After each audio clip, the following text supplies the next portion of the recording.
Firman Tuhan hari ini akan sama-sama kita dengar ya, yang terambil di dalam 1 Samuel 17. 1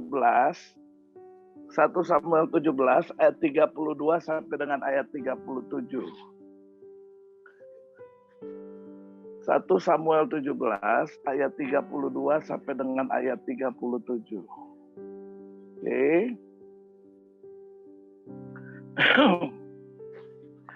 Saya akan bacakan buat Bapak Ibu Saudara yang kasih oleh Tuhan dan mohon diperhatikan ya. Baik, demikianlah firman Tuhan 1 Samuel 17 ayat 32 sampai 37.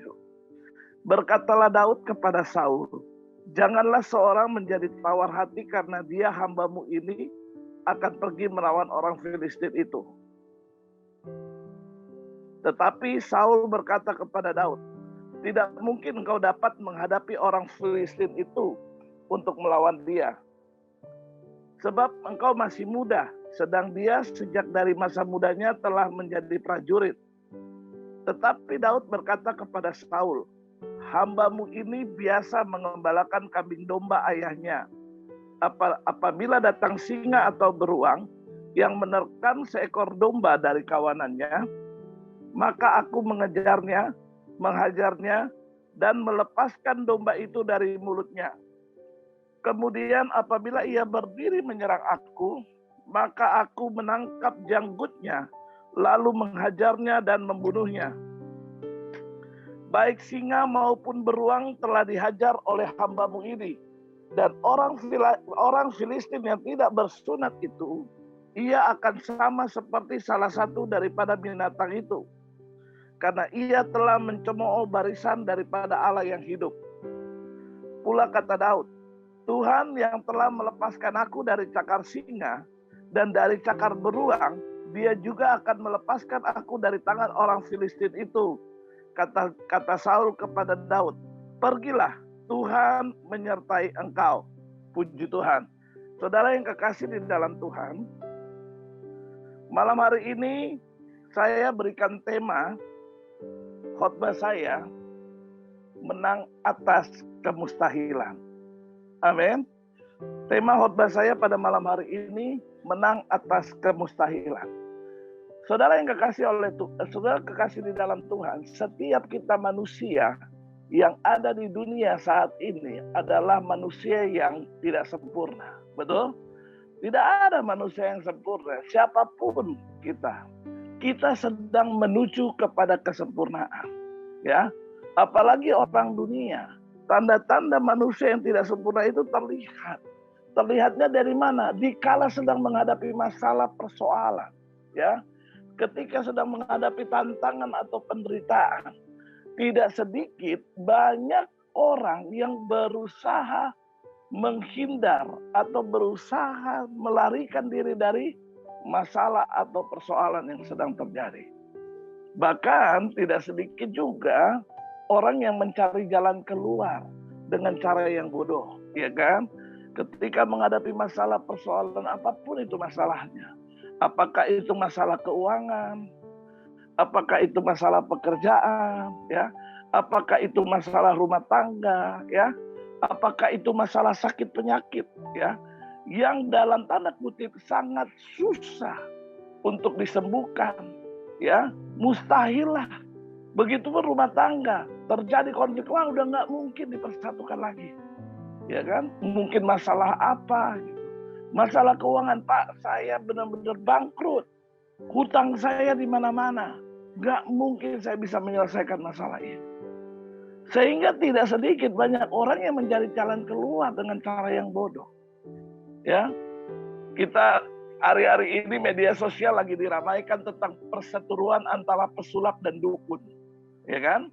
Kalau saudara perhatikan YouTube, aduh, itu gara-gara pesulap merah itu datang ke satu tempat, ya, dukun, dan dia tahu ini pasiennya dibohongi sama dukun ini, ya kan? Mudah-mudahan saya percaya di antara kita nggak ada pergi ke dukun ini. Nggak ada yang pergi ke paranormal ini, ya kan? Dikira dokter bilang udah hands up, Pak, udah angkat tangan, ya kan?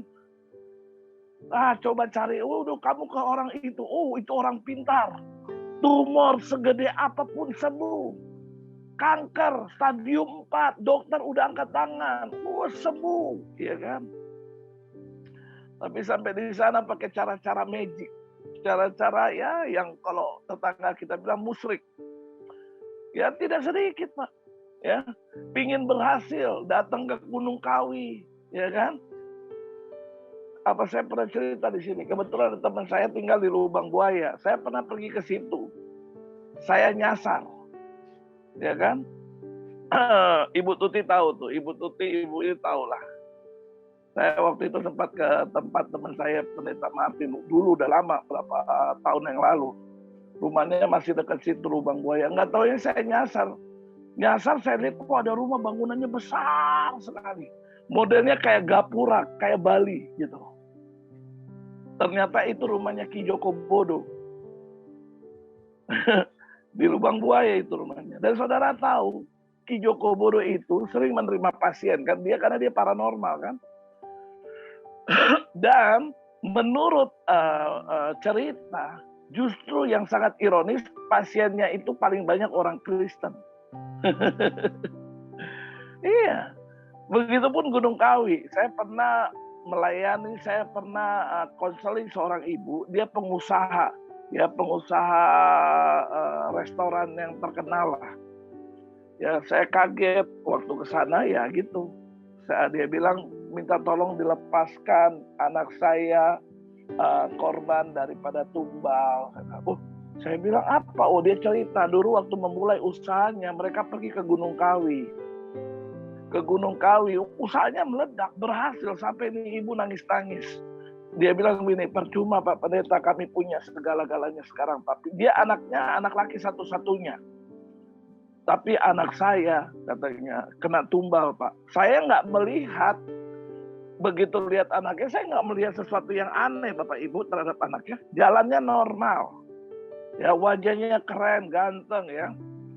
Terus sopan gitu ya. Tapi pada waktu jam 1 siang dia makan, kebetulan saya lihat gitu meja makannya kan dekat ruang tamu. Dan sangat aneh memang. Kok biasa kan kita kalau makan pakai piring beling gitu ya. Piring beling gitu. Tapi ini kok saya lihat dia kayak piring plastik. Dan anehnya Bapak Ibu itu tidak pakai sendok atau garpu. Mungkin ini pakai tangan kali.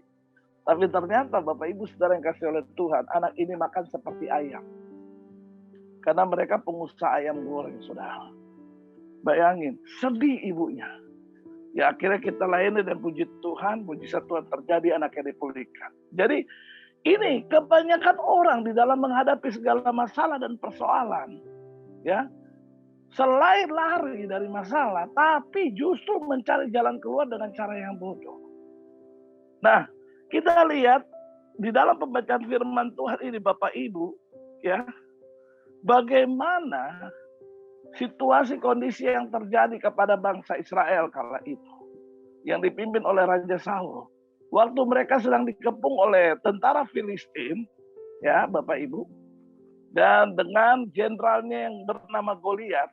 Nah, kala itu Goliat menantang. Goliat menantang orang yang paling hebat di seluruh tentara Israel untuk berani menghadapi dia. Tidak ada yang berani, ya, karena Goliat ini bukan cuma berbadan tegap kekar, tapi dia berbadan besar, raksasa, dan dia seorang yang ahli berperang. Ahli memakai senjata perang. Pokoknya dia luar biasa. Sampai Saul sendiri pun tidak berani menghadapi. Tapi kita melihat ada seorang yang bernama Daud. Dia hanya seorang gembala, Bapak Ibu Saudara yang kasih Tuhan. Dan yang digembalakan hanya 2 ekor domba. Tapi karena dia punya hati untuk bangsa Israel, dia akhirnya datang ke medan pertempuran. Dan dia berani untuk melawan Goliat yang ada. Ya, kalau kita baca kisah itu, bagaimana Goliat mencemooh Daud sampai berkata, anjingkah aku, ya kan? Karena Daud bilang, lu nggak ada orang lain lokasi untuk lawan gue gitu loh. Ibaratnya kalau orang Jakarta bilang. Ya, kita lihat bagaimana Daud berani. Nah, Daud ini berani melawan Goliat karena dia tidak fokus kepada masalah. Dia tidak fokus kepada persoalan yang dia sedang hadapi. Tapi dia tahu dia berpengharapan hanya kepada Tuhan. Begitupun kita Bapak Ibu Saudara yang kasih oleh Tuhan. Ya, ketika kita sedang menghadapi masalah persoalan, kembali lagi apakah itu masalah keuangan, apakah itu masalah keluarga, masalah ekonomi, ya, masalah pekerjaan, atau mungkin masalah sakit penyakit. Tadi saya sempat dengar istri saya berkata-kata, karena istri saya pakai headphone, ya, Pak, nanti kamu doain ada yang sakit katanya gitu ya. Nggak tahu siapa tadi ya, Ibu Eli atau siapa. Tapi saya mau pastikan, ketika kita sedang menghadapi masalah yang mungkin itu mustahil, tapi percayalah, bagi Tuhan tidak ada perkara yang mustahil. Amin, Bapak Ibu Saudara yang kasih oleh Tuhan. Sebagaimana Allah yang disembah oleh Daud, sedemikian pula kita sama Allah yang kita sembah. Amin. Allah yang kita sembah adalah Allah yang berkuasa.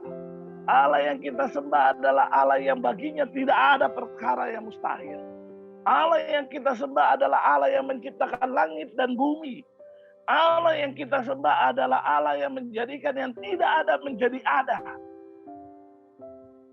Apa saya sudah pernah bilang di sini, saya sudah tidak lupa, ya kan? Saya punya istilah, tidak ada persoalan yang terlalu kecil sehingga Tuhan tidak dapat melihat, dan tidak ada persoalan yang terlalu besar sehingga Tuhan tidak dapat kerjakan.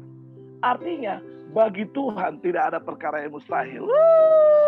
Berikan tepuk tangan yang meriah buat Tuhan yang kita sembah. Haleluya.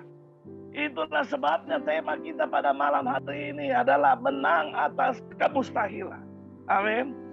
Apapun yang jadi masalah kita, bagi Tuhan tidak ada perkara yang mustahil. Tapi Bapak Ibu Saudara yang kasih oleh Tuhan, pertolongan Tuhan tidak begitu saja jatuh dari langit. Waktu kita butuh yang namanya uang, nggak mungkin Tuhan curahkan uang dari sorga turun ke bumi. Iya kan? Semua kita bisa dapatkan asal kita tahu bagaimana cara untuk mendapatkannya. Nah, kita akan belajar dari Daud, ya kan? Bagaimana cara agar kita bisa menang atas kemustahilan. Amin. Bagaimana Daud bisa menang atas Goliat? Mustahil untuk melawan Goliat. Daud adalah satu pribadi, seorang yang sangat kecil, Bapak Ibu. Kalau orang Manado bilang moi-moi gitu loh, poco-poco, oki kalau orang Manado bilang. Kalau orang Batak bilang aku nggak tahu apalah itu. Ya, Ibu Esther yang bisa terjemahkan dengan Ibu Tuti Marpaung itu. Ya, artinya secara postur tubuh Bapak Ibu nggak imbang. Betul? Nah, hari ini kita akan lihat dahulu bagaimana kita bisa menang atas kemustahilan seperti yang dialami oleh Daud. Amin.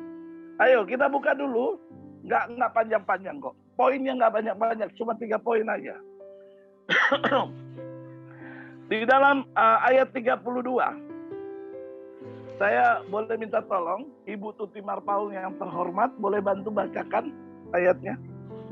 1 Samuel 17 ayat 32, Ibu Tuti. Salam, Bapak Pendeta Topan, maaf ya. Saya nggak bisa Pak, saya lagi di jalan, lagi ada pelayanan Pak. Iya, maaf, salam semuanya, maaf. Iya, okay. Salam. Bu Esther bantu Bu Esther. Iya, nggak apa-apa Bu Tuti, puji Tuhan. Udah ikut Zoom aja udah luar biasa, yang penting dengar.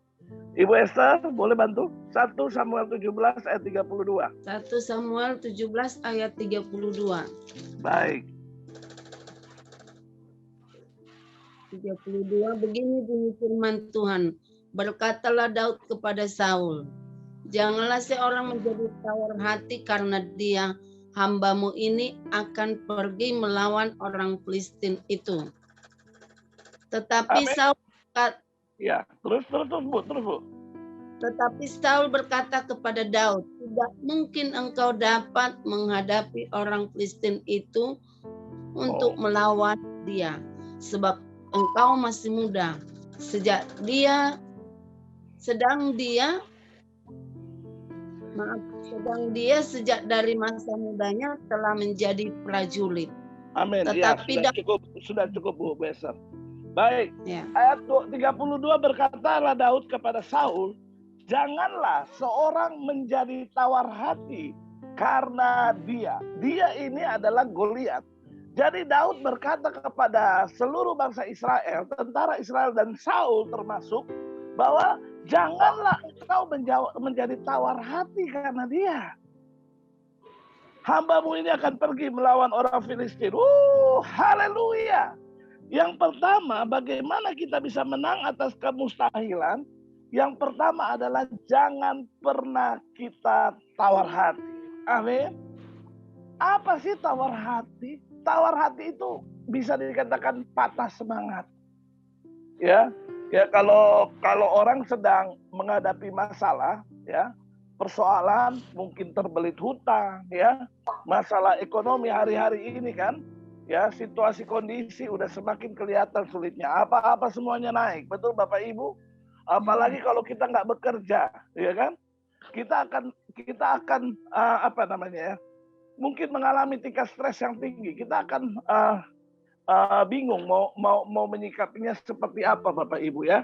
Karena kita tahu kondisi sekarang bukan kondisi yang mudah Bapak Ibu. Ya, sulit. Belum lagi kalau ada orang yang sedang kena penyakit ya, yang penyakitnya berat ya. Udah masuk ke dalam pikiran gitu ya.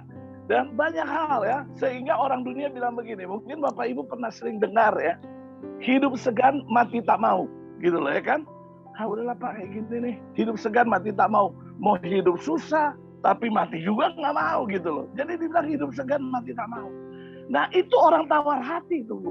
Jadi nggak ada semangat. Bapak Ibu Saudara yang kasih oleh Tuhan, di dalam Al-Amsal 24 ayat 10 berkata begini, jika kita tawar hati di dalam kesesakan, kecillah kekuatanmu katanya. Jika kita tawar hati, ini Amsal 24 ayat 10 bilang gini, jika kita tawar hati di dalam kesesakan, maka kecil kekuatan kita. Amin. Nah, kata kekuatan di situ mengandung makna, artinya apa? Semangat. Bapak Ibu, kita lihat Daud. Tadi saya sudah sampaikan, Daud seorang yang sangat muda. Dari postur tubuh nggak imbang, ya kan? Dari keahlian berperang juga nggak imbang. Daud nggak punya pengalaman berperang, Bapak Ibu. Dia bukan tentara. Bahkan di situ Saul bilang dia dari sejak mudanya sudah berperang. Saul itu menganggap remeh Daud karena Saul tahu siapa Daud. Daud hanya orang yang masih sangat muda. Tapi begitu luar biasanya Daud, Bapak Ibu, berani untuk melawan Goliat. Amin. Amin, haleluya, puji Tuhan. Bukan karena Daud overconfidence. Kita boleh punya kepercayaan, tapi kalau terlalu berlebihan juga tidak baik. Ya kan, orang bilang kita bertindak bodoh itu. Tapi Daud bukan, Daud punya alasan Bapak Ibu. Kenapa? Itu yang awal saya bilang. Daud punya alasan, dia berpengharapan kepada Tuhan. Untuk itu Bapak Ibu Saudara yang kasih oleh Tuhan, sikap hati Daud, ya, saya baca di dalam Kamus Besar Bahasa Indonesia, kata semangat ini mengandung pengertian yang luas. Bisa dibilang semangat itu kekuatan, bisa dibilang semangat itu perasaan hati, ya, bisa dibilang semangat itu adalah gairah. Bapak Ibu, Saudara mengerti maksud saya? Nah, orang yang tawar hati tidak akan memiliki semangat, tidak akan memiliki gairah, tidak akan memiliki kekuatan, lemah. Ya, begitupun orang kalau sedang sakit. Betul. Begitupun kalau orang sedang sakit, ya, mungkin secara fisik memang kita lemah, ya, namanya orang sakit, ya kan? Sama seperti Daud, secara fisik nggak imbang dengan Goliat.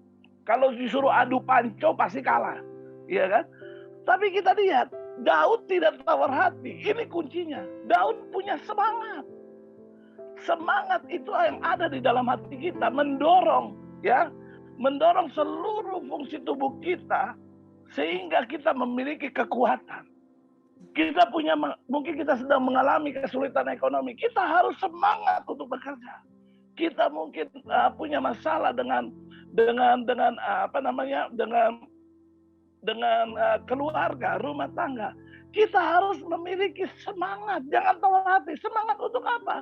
Gairah apa? Untuk kita boleh memulihkan keluarga kita. Haleluya.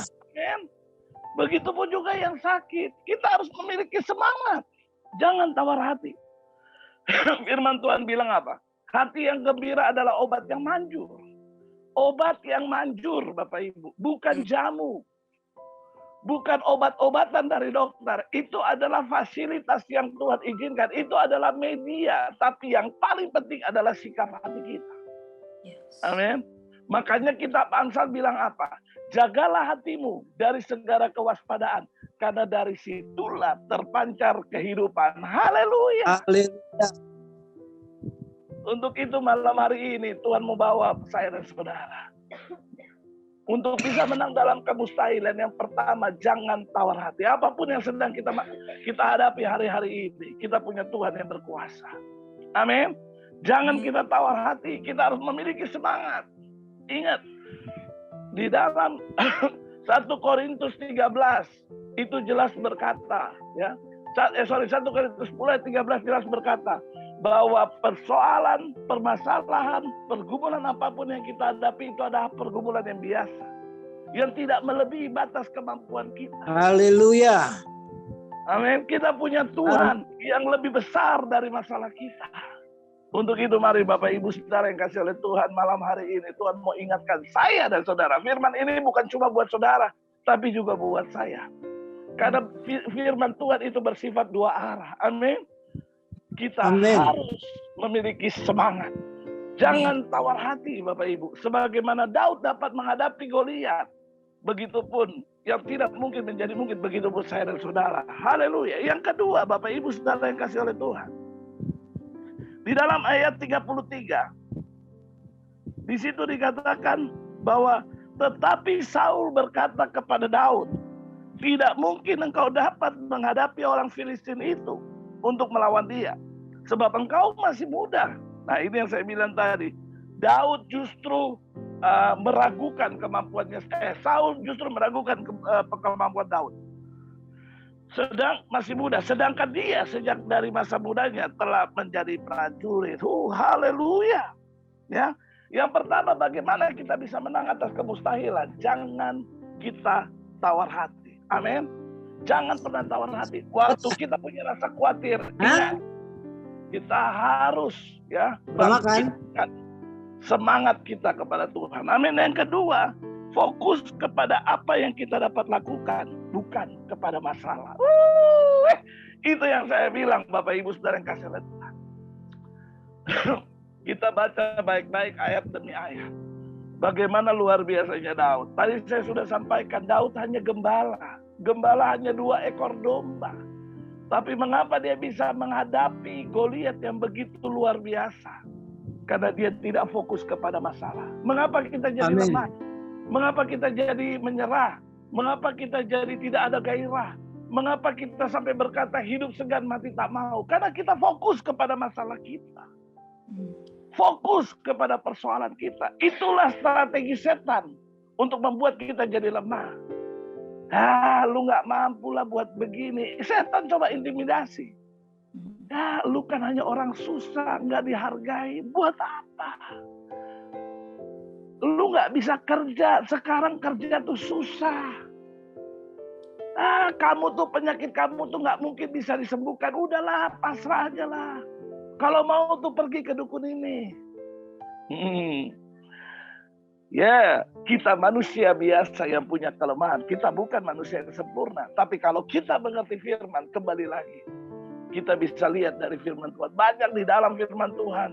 Ya, yang kita lihat, apalagi Daud yang sekarang kita sedang baca firman-Nya. Dia tidak pernah fokus kepada masalah yang dihadapi, tapi dia fokusnya hanya kepada bagaimana dia bisa menang atas masalah itu.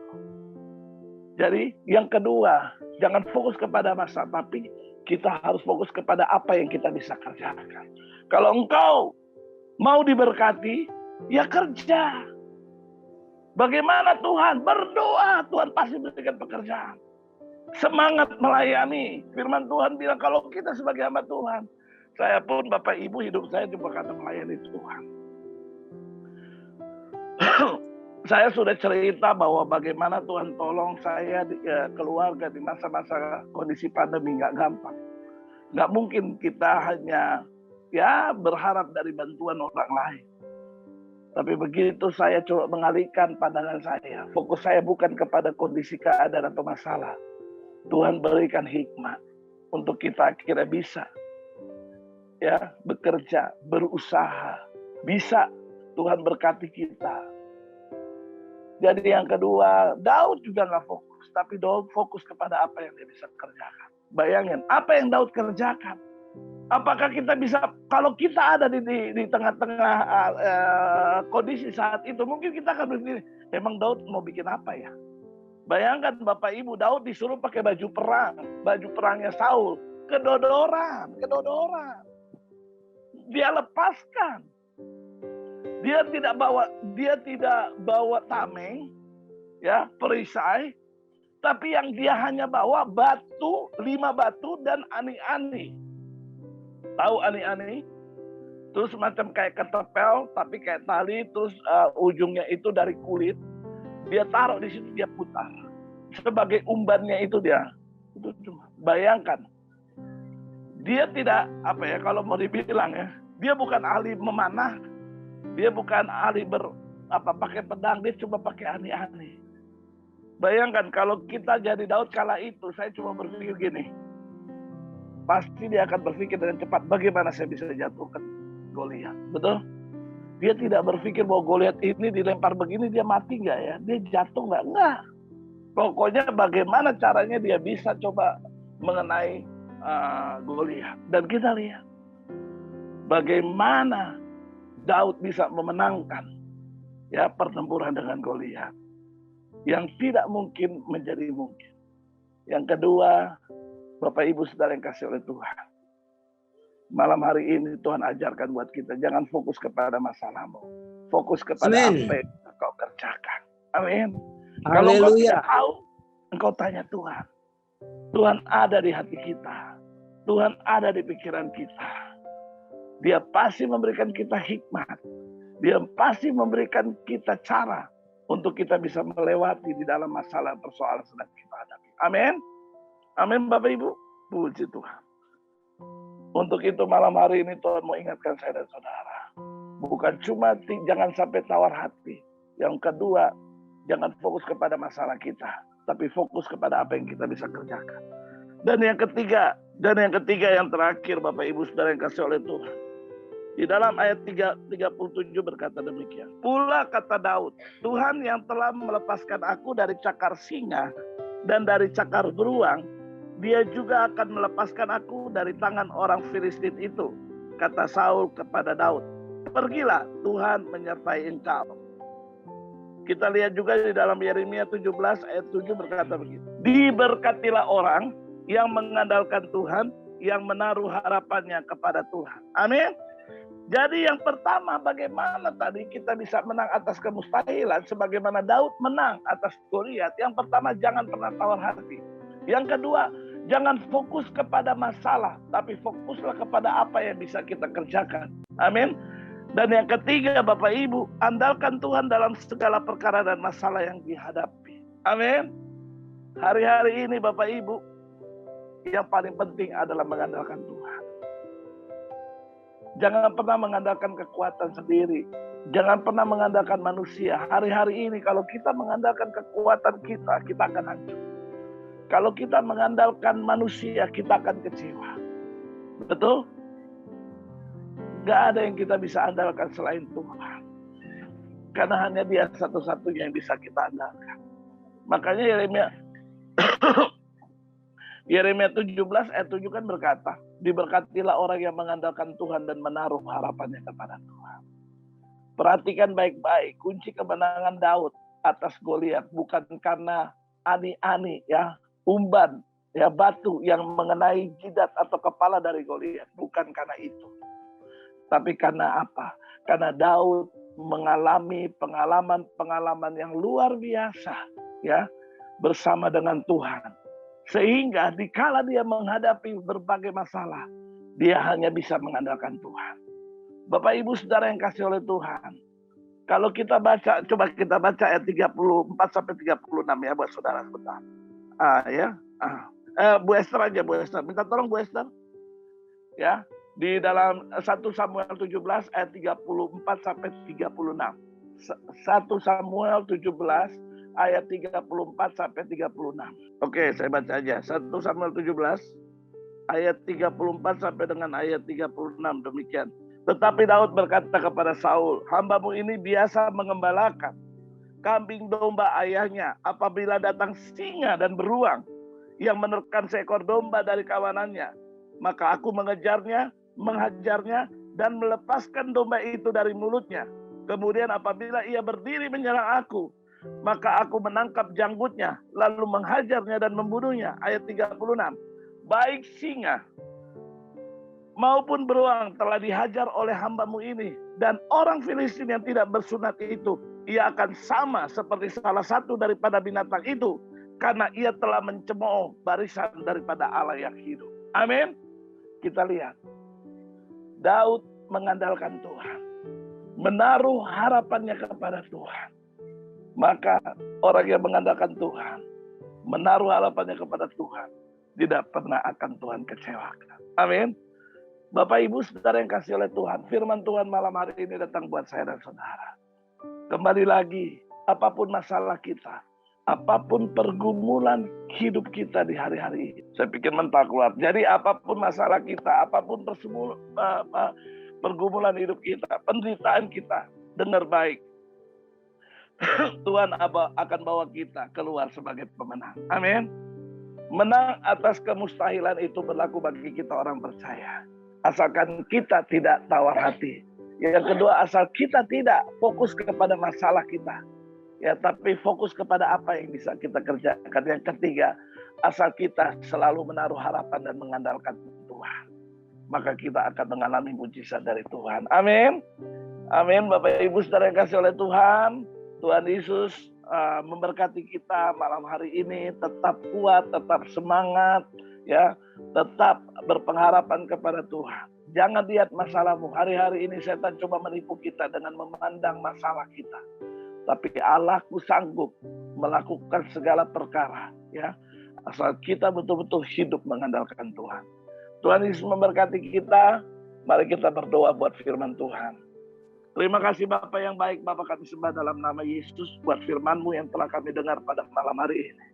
Biarlah firman-Mu yang telah kami dengar ini Bapa boleh menjadi rema di dalam kehidupan kami, sehingga kami boleh menjadi orang-orang yang lebih daripada pemenang.